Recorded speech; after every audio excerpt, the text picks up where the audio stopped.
सफलता के कुछ 7 नियम जिस पर हम बात करना चाहते हैं, ठीक है, जिस पर हम बात करना चाहते हैं, सफलता के 7 नियम। और वो 7 नियम क्या क्या हैं? 7 नियम कह लो या 7 वचन कह लो, ये 7 नियम और 7 वचन अगर आप पूरा साल ओबे करेंगे तो आप पाएंगे कि आपकी तैयारी बहुत अच्छी होगी and you will be prepared to go into an esteemed and a dream college of yours, that is IIT, ठीक है ना। और आखिर में अगर आपको कमी महसूस होती है कि नहीं शायद मैं नहीं जा पाऊंगा, तो ध्यान रखिएगा आपने 7 वचन में से कोई ना कोई वचन जरूर छोड़ा होगा। तो जो भी बच्चे इन 7 वचनों को, इन 7 नियमों को निभाएंगे वो IIT जरूर जरूर जरूर जाएंगे। और ये मैं सिर्फ कहने के लिए नहीं कह रहा हूं, एक्सपीरियंस के कारण कह रहा हूं, है ना, एक्सपीरियंस के साथ कह रहा हूं।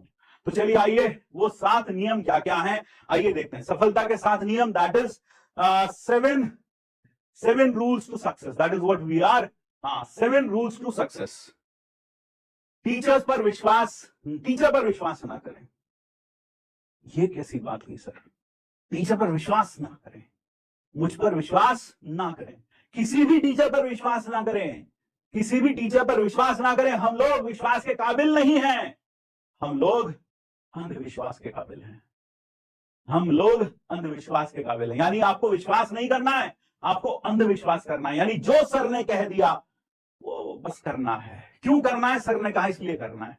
अपना दिमाग ज्यादा नहीं लगाना। अपना दिमाग जितना ज्यादा लगाओगे, फलाना भैया ने ये कहा, फलाना दीदी ने ये कहा, फलाना यूट्यूब पर ये कहा, फलाना इस प्लेटफॉर्म पर किसी ने ये कहा, उस समय ज्यादा दिमाग नहीं लगाना है। जो हम कहते जाएं आप वो करते जाओ, अंत में अपने आप आपको रिजल्ट अपने आप मिल जाएगा, अपने आप मिल जाएगा। तो विश्वास नहीं करना है, क्या करना है?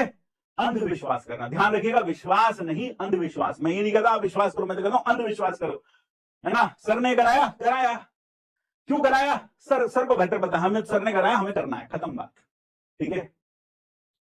हाँ, क्लियर बात। तो पहला जो वचन है कि आपको मुझ पर विश्वास नहीं अंधविश्वास करना है, यह है पहला वचन जो मैं आपसे मांगता हूं। पहला वचन बोलो, यह वचन निभाओगे या नहीं निभाओगे? यह वचन निभाओगे या नहीं निभाओगे? तो पहला वचन विश्वास बिल्कुल नहीं, अंधविश्वास। दूसरा है स्पीड और कंटेंट पर ज्ञान ना दें। बहुत सारे बच्चे होते हैं जो स्पीड पर और कंटेंट पर बहुत ज्ञान देते हैं। Sir speed up, level up, speed, sir speed up, sir जल्दी जल्दी चलिए, ये तो हो गया, फटाफट आगे बढ़िए। सर कंटेंट का हाई लेवल रखिए, और लेवल बढ़ाइए, और लेवल बढ़ाइए। अब ऐसे बच्चों से पूछा जाए कि बेटा तुम IIT कितनी बार दे चुके हो? बोले अभी तक तो एक बार भी नहीं, बस पहली बार ही देने जा रहे हैं। तो बोले तुम्हें पता किस तरह कंटेंट की जरूरत होती है? बोले नहीं, बस हमने ऐसे ही अंदाजा लगाया। बोले तुम्हें पता किस स्पीड से ज्यादा अच्छे समझ में आएगा, कितना कंटेंट तुम्हारे लिए जरूरी है, कितना कम? बोले नहीं, बस हम ज्ञानचंद हैं, हम रायचंद हैं। भारत में सबसे बड़ी दिक्कत यही है, भारत में ज्ञानचंद और रायचंद बहुत मिलते हैं, लेकिन जो प्रॉब्लम पर काम करें ऐसे लोग कम होते हैं। तो इसलिए ना तो ज्ञान पर, ना तो आप हमें स्पीड पर कोई ज्ञान दें, ना ही कंटेंट पर ज्ञान दें। धीरे धीरे करके I will definitely make sure कि दोनों चीजें सही हो। आपको उस पर मुझे ज्ञान देने की जरूरत नहीं है। आप ध्यान रखिए, आप यहां बैठे ज्ञान लेने के लिए, ज्ञान देने के लिए नहीं। जो बच्चे ज्ञान देते हैं वो ज्ञान देते ही रहते हैं, और अंत में वह जेई मेंस, एडवांस छोड़ो, जेई मेंस भी क्वालिफाई नहीं कर पाते, और फिर वह अपने जूनियर्स को यह ज्ञान दे रहे होते हैं कि क्या क्या नहीं करना चाहिए। तो मैं चाहता हूं कि आप उस तरह के ज्ञानी बाबा ना बने, आप एक कर्मठ योद्धा बने, आप एक कर्मठ स्टूडेंट बने, एक डिसिप्लिन स्टूडेंट बने। जो क्लास में बताया जाए बस उस पर विश्वास रखते हुए जितना बताया जाए उतना करते चलें, अपने आप बाकी सब कुछ हो जाएगा। जिस तरह से खाना खाने पर स्वतः ही भूख मिट जाती है, उसी तरह से टीचर पर विश्वास रखकर जो भी कंटेंट, जो भी स्पीड से टीचर चल रहा है उसको फॉलो करते हुए आप अपनी मंजिल तक स्वतः ही पहुंच जाते हैं। कुछ और एक्स्ट्रा करने की जरूरत नहीं पड़ती। तो स्पीड और कंटेंट पर बिल्कुल भी ज्ञान नहीं देना। बहुत सारे बच्चों में ये तो बहुत आसानी तो आता ही है, पहला लेक्चर होगा, है ना, ये जेम्स बॉन्ड बनने वाला जो एटीट्यूड है ना, ध्यान रखना, थोता चढ़ा बाजे घना, the deeper the river the कामर इट फ्लोज। यानी कहने का मतलब है जो जो जितना ज्यादा गहरा जिसकी तैयारी होगी, जितनी अच्छी उसकी तैयारी होगी, उतना ही कम शो ऑफ करेगा, उतना ही कम फ्लॉन्ट करेगा। तो मेरे ख्याल से आपको यह पॉइंट क्लियर हो गया होगा। तो आपको कमेंट बॉक्स में कभी भी ऐसा कोई स्टूडेंट दिखे तो ऐसे स्टूडेंट को अवॉइड करें जो स्पीड पर, कंटेंट पर ध्यान देता मिले। नेक्स्ट, क्लास को पूरी एकाग्रता के साथ अटेंड करें। यह सबसे इंपॉर्टेंट पॉइंट है, यह सबसे इंपॉर्टेंट पॉइंट है। क्लास को पूरी एकाग्रता के साथ अटेंड करने का मतलब क्या है? जब बच्चे ऑनलाइन क्लासेस लेते हैं तो क्लास को उस तरह से नहीं करते जैसे ऑफलाइन क्लास करते। उसकी शायद दो कारण हैं। आप घर में होते हो, पहला कारण, घर में होते हो तो डिस्टर्बेंस होता है, कभी मम्मी आवाज लगा लेती, कभी दीदी आवाज लगा देती, कभी भैया आवाज लगा देते, कभी पापा आवाज लगा देते हैं। और दूसरा कारण है आप घर में ही होते हो तो इसलिए सब लोग आपको डिस्टर्ब करते हैं। दूसरा कारण है आप यूट्यूब देख रहे हो, यूट्यूब पर या ऐप पर या यूट्यूब पर अगर आप ये लेक्चर देख रहे हो तो आप बीच बीच में नोटिफिकेशन आते हैं, सर्फिंग करते हुए कहीं और रील पे चले जाते हैं। तो भाई मैं आपको यही कहूंगा कि अगर आप ऑनलाइन क्लासेस का पूरा फायदा उठाना चाहते हैं तो इस क्लास को बिल्कुल यह मानते हुए करिए कि यह ऑनलाइन नहीं, ये ऑफलाइन क्लास है। ये मानते हुए करिए जिस कमरे में आप बैठे हैं या जहां भी आप बैठे हैं, आपके समीप, आपके पास ही मैं बैठा हूं और वहीं बैठकर मैं आपको पढ़ा रहा हूं। तो यह मानकर चलेंगे तो आप ये सोचकर चलिए जब भी क्लास के बीच में आप अपनी मम्मी को, पापा को एक बार बता देंगे कि मम्मी मेरी क्लास चल रही है और क्लास के बीच में प्लीज मुझे डिस्टर्ब मत करिएगा, तो मुझे पता है कि वह लोग आपको डिस्टर्ब नहीं करेंगे, क्योंकि वह भी आपकी टीम में, वह भी हमारी ही टीम में है, वह भी चाहते हैं कि आप जिंदगी में सफल हो जाओ। तो इसलिए इस क्लास को बिल्कुल ऑफलाइन क्लास की तरह करिए और ये सोचकर करिए मैं आपके पास बैठा हूं, आपके सामने खड़ा हूं और आपको पढ़ा रहा हूं। तो उस समय क्या आप मेरे सामने से उठकर चले जाएंगे कि सर 5 मिनट रुक जाओ जरा, अभी आते हैं बस? नहीं ना, है ना? तो इस तरह का यह बिल्कुल आपको इस तरह का वातावरण रखना है, घर में सबको कहते हुए कह देना है कि प्लीज मुझे डिस्टर्ब मत करिएगा, मेरी क्लास है अभी। अगर आप इस तरह से करेंगे तो देखो एक आ गया, प्लीज स्टार्ट। नेक्स्ट है, कभी अपने आप को किसी से कंपेयर मत करना। ये बहुत होता है, सेल्फ डाउट। सेल्फ डाउट क्यों होता है? कंपैरिजन के कारण। कंपैरिजन के कारण हम अपने आप को अपने दोस्त से कंपेयर करते हैं। मेरा दोस्त तो उसने तो ये सब कर लिया, उसके टेस्ट में इतने मार्क्स आ गए, मैं बेचारा पीछे रह गया, उसके स्कूल में इतने मार्क्स आ गए, मेरे इतने मार्क्स नहीं आए, जबकि हम दोनों सेम जगह पर, सेम प्लेटफॉर्म पर, सेम बैच से पढ़ रहे हैं, तब भी वो मुझसे आगे निकल जा रहा है, मैं पीछे रह जा रहा हूं। तो ये देख देख कर हम क्या करते हैं? यह देख देख कर हम डिमोटिवेट होते हैं, हम अपने आप के ऊपर डाउट करने लगते हैं। हमें ऐसा लगने लगता है कि मेरा दोस्त मुझसे ज्यादा इंटेलिजेंट है, ज्यादा अच्छा ब्रेन रखता है, उसको कॉन्सेप्ट जल्दी समझ में आ जाते हैं, मुझे नहीं आते। इस तरह का डाउट, इस तरह का कभी भी अपने आप को किसी से कंपेयर मत करिए। और अगर कोई मम्मी या पापा या कोई बड़ी दीदी या बड़ा भाई यह लेक्चर देख रहा है 2 मिनट के लिए, तो आप उन्हें जरूर दिखा सकते हैं, आप उन्हें जरूर बता सकते हैं कि सर ने क्या कहा। मेरी उन सबसे हाथ जोड़कर विनती है, कभी भी अपने बच्चे को किसी दूसरे बच्चे के साथ कंपेयर मत करिए। शर्मा जी के लड़के ने ये कर लिया, गुप्ता जी के लड़के ने वो कर लिया, है ना, पास वाले चाचा के, तुम्हारे चाचा के लड़के ने वो कर लिया, ताऊ के लड़के ने ये कर लिया, मामा की लड़की ने वो कर लिया। ये सब प्लीज मेरे स्टूडेंट को मत बताइएगा, क्योंकि ये मेरा स्टूडेंट है और यह दिल लगाकर पढ़ेगा, यह आज वादा कर रहा है, तो यह अपना सर्वस्व इसमें लगाएगा। इसको कंपेयर मत करिएगा। ध्यान रखिएगा, ये छोटी सी 4-5 लाइन जो आपके सामने लिखी है, ना किसी से प्रतिस्पर्धा, ना किसी से होड़, मेरी अपनी मंजिल, मेरी अपनी दौड़। ना किसी से प्रतिस्पर्धा, ना किसी से होड़, मेरी अपनी मंजिल, मेरी अपनी दौड़। तो ध्यान रखिएगा ये बात, तो ये बात बिल्कुल ध्यान रखिएगा, है ना। हाँ, कई लोग तो जाके मम्मी को सबसे पहले सुनाएंगे, मम्मी देखो सर क्या कह रहे, देखो मम्मी, देखो सर ने क्या कहा, है ना। मम्मी को सुनाएगा तो पापा तो सुन ही लेंगे, साथ में बैठे होंगे, तो तेज आवाज में चलाएगा तो सुन ही लेंगे वो। आगे कंसिस्टेंसी। अब बात करते हैं कंसिस्टेंसी पर। देखिए सबसे इंपॉर्टेंट चीज क्या है? सबसे इंपॉर्टेंट चीज है कंसिस्टेंसी, जो अक्सर नहीं आ पाती। आपको पता है आईआईटी का सिलेक्शन रेशियो कितना है? कितना परसेंटेज है आईआईटी के सिलेक्शन का? परसेंट, कितने परसेंट बच्चे सिलेक्ट होते हैं आईआईटी में? आईआईटी एडवांस की बात कर रहा हूं मैं, I am talking of IIT advance. What is the selection rate? शायद, है ना, शायद 1%, शायद 1%, that is the selection rate. Yes, है ना, शायद 1%, इससे ज्यादा तो नहीं है। हाँ, 1%, 0.1%, कई 1% कह रहे हैं, चलो 1% भी मान लेते हैं। 1% सिलेक्शन रेट है। आपको पता है ना सिलेक्शन रेट कम क्यों है? क्या पेपर बहुत बहुत बहुत बहुत बहुत ज्यादा मुश्किल होता है? नहीं, पेपर मुश्किल नहीं होता।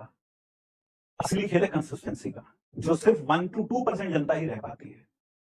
असल में consistency is the key to success.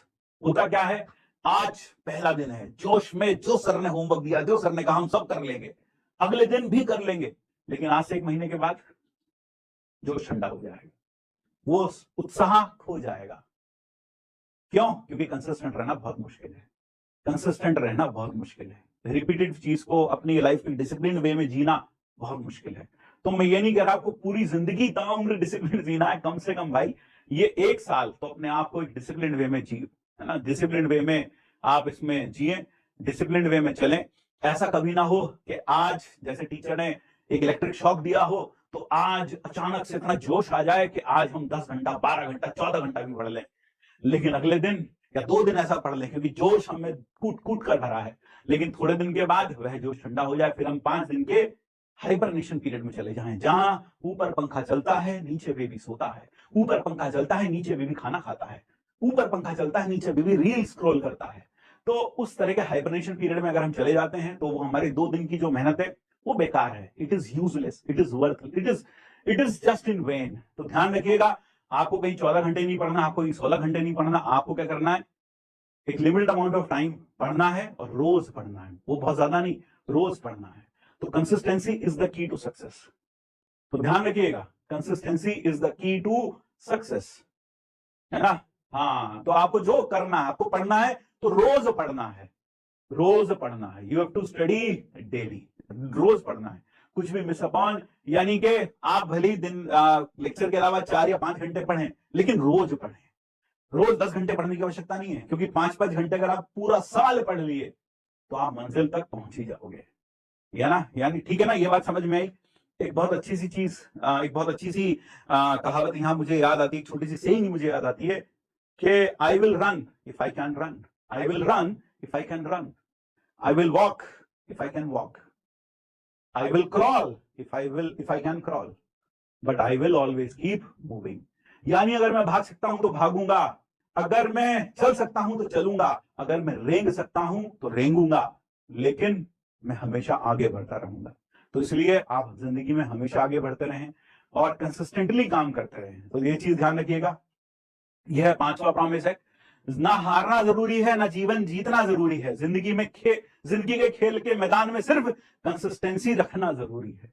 आप, this is the key to success. अगर आप कंसिस्टेंट रहे, अच्छा जल्दी से अपने पास्ट एक्सपीरियंस से बताइए, क्लास 11 में आप में से कितने लोग कंसिस्टेंट रहे, कितने लोग कंसिस्टेंट रहे? तुम रहे क्या? मैं तुम्ही से पूछ रहा हूं, इधर उधर मत देखो, मैं तुम्ही से पूछ रहा हूं। हाँ यार, मैं तुझसे पूछ रहा हूं भाई, तुझी से, हाँ तुझसे। तुम्हें क्या लग रहा है? हाँ मैं तुमसे पूछ रहा हूं, तुम ही से। क्या तुम कंसिस्टेंट रहे पूरा साल 11th में? नहीं रहे ना? रहे थे क्या? रहे थे कंसिस्टेंट? या पहले 11th की पहले दिन नई नई किताबें खरीदी, नई नई कॉपी खरीदी, नए नए पेन खरीदे, नए स्केल खरीदे, बहुत जोश था, क्या वो जोश पूरा साल मेंटेन रख पाए? नहीं रख पाए ना, नहीं रख पाए ना। मैं तुम्ही से पूछ रहा हूं, नहीं रख पाए ना यार, नहीं रख पाए ना यार,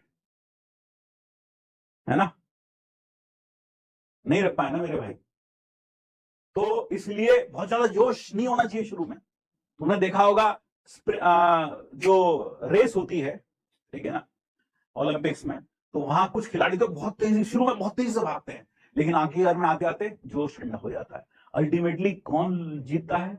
जो शुरू से ठीक ठाक पेस से दौड़ रहा है और आखिर तक वही पेस मेंटेन रखता है।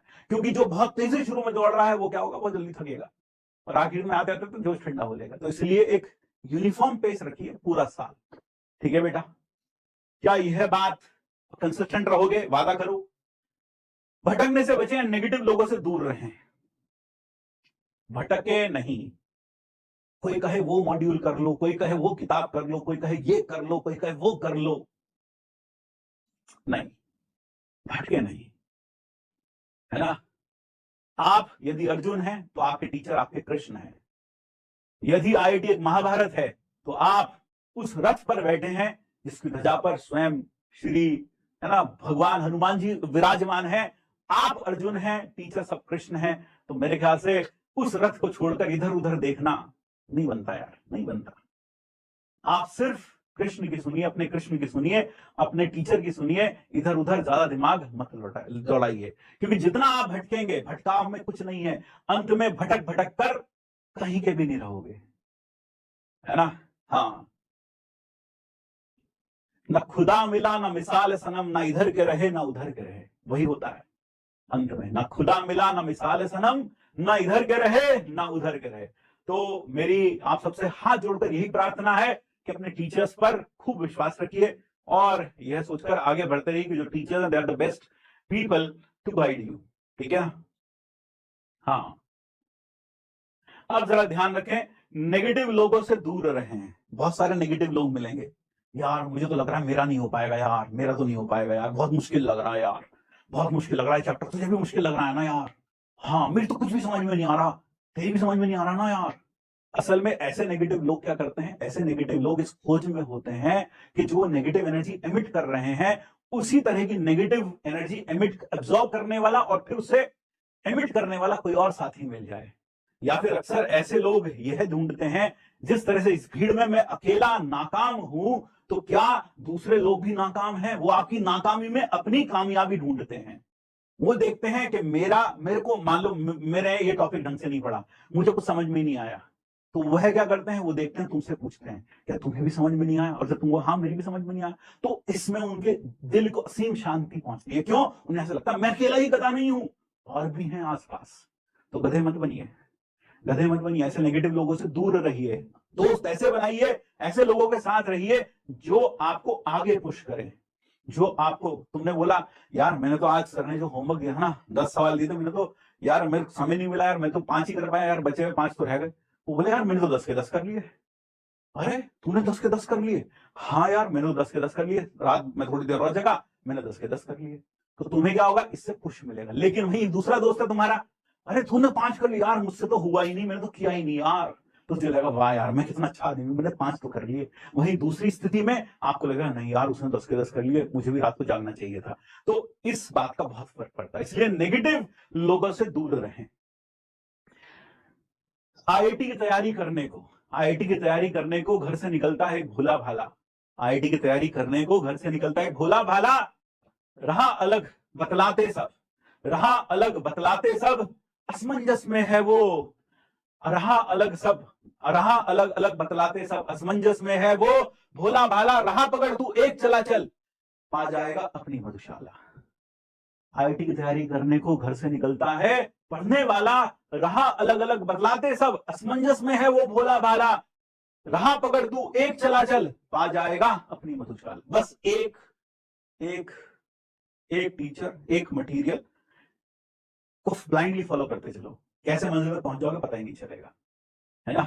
हाँ, बहुत सारे बच्चे आपको ऐसे मिलेंगे, बहुत सारे बच्चे आपको ऐसे मिलेंगे जो बात बात में आपको, अरे है ना, जो बात बात में आपको कहेंगे, आपने देखा होगा, अच्छा आपकी मन्नत है पूरी नहीं हुई, बोले हाँ हम तो बहुत सारे, मतलब हम ये मंदिर है, हम वहां जाते थे, पिछले 1 महीने से वहां जा रहे हैं, हर मंगलवार जाते हैं, मुराद पूरी नहीं हो रही। सामने वाला कहा साईं बाबा को ट्राई करो, साईं बाबा वहां मंदिर है, वहां जाके ट्राई करो। वो बेचारा साईं बाबा के पास चला जाएगा, वहां जाकर मंदिर में ढोक देने लगेगा, वहां जाकर मत्था टेकने लगेगा, फिर वहां से कोई और आएगा, बोले अच्छा कोई फर्क नहीं पड़ा, सिद्धि विनायक ट्राई करो, सिद्धि, बहुत फर्क पड़ेगा, मैं तो 2 मिनट में पूरी हो गई थी मन्नत, तुम भी वहां जाया करो, सद में सिद्ध पीठ है बिल्कुल। फिर जब उधर जाने लगता है, फिर कोई आएगा, बोले अजमेर शरीफ गए आज तक, वहां जाओ कभी चद्दर चढ़ाओ, फिर देखो सब कुछ अच्छा हो जाएगा। तो कहने का मतलब है भटकाव बहुत सारे आएंगे, है ना, लोग, है ना, जब अपनी, जब जब लोगों की मन्नतें पूरी नहीं होती तो लोग अपने आप को नहीं बदलते, भगवान बदल देते हैं। हम तो इंसान हैं, लोग भगवान को बदल देते हैं भाई, लोग भगवान को बदल देते हैं। तो इसलिए यह चीज ध्यान रखिएगा कि आपको भटकना नहीं है, नेगेटिव लोगों से दूर रहना है। एंड 7वां और लास्ट क्वेश्चन देखिए, आज पहला क्लास है, थोड़ा सा समय मैं जरूर आपका लूंगा, आपको लग रहा होगा, हम में से कई लोगों को लग रहा, oh my god this is just a waste of time, लेकिन let me tell you my friend, these are the 7 most important points which will help you throughout your preparation. जितने भी लोग सिलेक्ट हुए हैं लक्ष्य से, है ना, मैंने जब उनसे बात की तो मैक्सिमम लोगों ने ये कहा सर जो आपने 7 वचन पहले दिन दिए थे ना, मैंने वो 7 के 7 वचन निभाए हैं, और आज आपके उन 7 वचनों की बदौलत आज मैं आईआईटी में हूं। तो बहुत सारे बच्चे ऐसे होंगे, बहुत सारे, प्लीज स्टार्ट कर दीजिए, okay start sir, please start. उनको ये सब इधर सुन रहा है, इधर से निकाल रहा है ना। तो अगर ऐसा है तो बेटा ये फेलियर की पहली निशानी है ना, ये फेलियर की पहली निशानी है। अब आगे बढ़ते हैं, किसी भी सब्जेक्ट में बैकलॉग ना बनने दें। ऑनलाइन का सबसे बड़ा रोग बैकलॉग।